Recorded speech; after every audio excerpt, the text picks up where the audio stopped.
Hello everybody, welcome back to another video. Today I will be bringing you my month in review for September.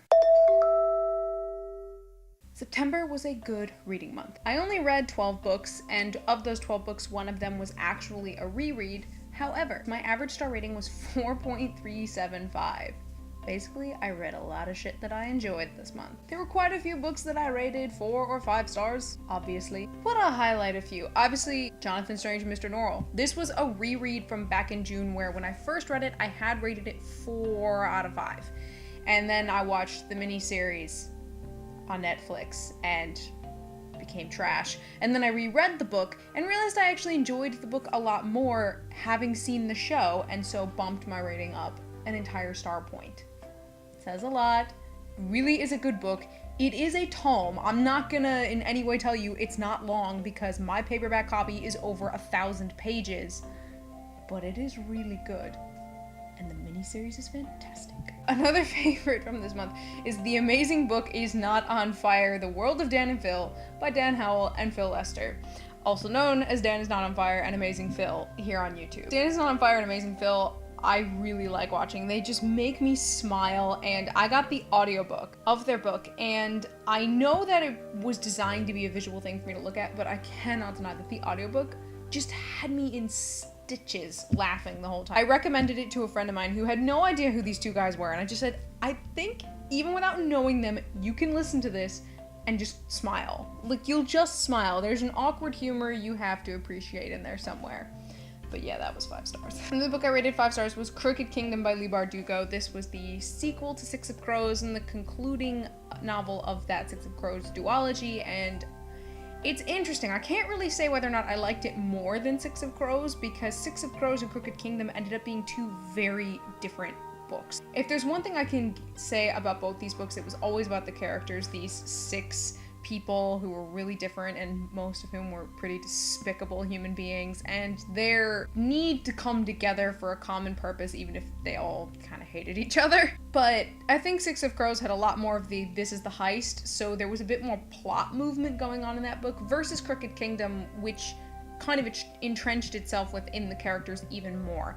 I thought they were both really fantastic. I loved the final chapter of Crooked Kingdom. I was listening to it, and when I listened to the final chapter, I went, that is so good. And I think really sums up what a lot of this series was really about, which is that basically people are despicable and the town of Ketterdam sucks. That sounds like a terrible recommendation, but in reality, this is actually a great duology. I highly recommend it. You don't necessarily have to have read the Grisha trilogy by Leigh Bardugo in order to read Six of Crows.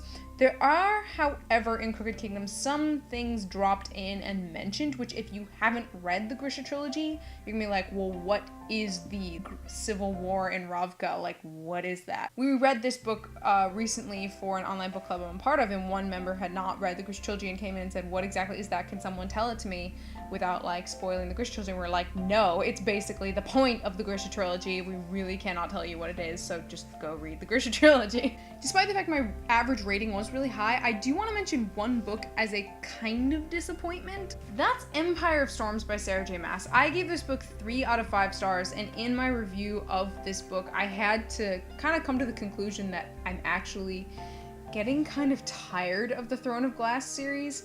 And when I went back and thought about it, it's because the first 2 books are so different from what 3, 4, and 5 have been, and there's only 1 book left. And so I feel like it was sort of like the series divorced itself from what it started as from book 3 onward. And unfortunately, I don't really enjoy the trajectory it's taken. And there were things that had happened in the past 2 books, particularly where I just went, I'm not enjoying this all that much. I don't like some of the narrative choices, I don't like some of the character choices, but I don't really care about it anymore. I've just lost all my impulse to really keep going. That being said, I'll still read the 6th book because I'm a trooper and I just want to finish the series and I want to know how it ends, but I'm not as excited for it as I was. Just let it end. Let it end, and with some dignity, please. I wrote one blog post this past month, which I'll mention here, was called Gods Forbid We Talk About Sex. It was in honor of Banned Books Week, and looked at one of my favorite series of all time, which is the His Dark Materials trilogy by Philip Pullman, and how the North American version of that series is actually censored. There is an entire portion of the third novel, The Amber Spyglass, which was excised from the North American printing. And so this is why I had to go and order UK editions, because I wanted that bit, which was missing, and it was just sort of me rambling and ranting on about it, and basically I hate censorship, and that's a thing. Other than that, this month, as you all know, I watched Attack on Titan and loved it. I started and then quit Sword Art Online because I didn't give a shit by the time I hit the mid-season finale and was like, I don't need to continue this. Nope. And then I also watched Your Lie in April. It may have some manic pixie dream girl issues, but feels and classical music. I'm a sucker for that shit. That's it for me today, you guys, so until next time, cheers.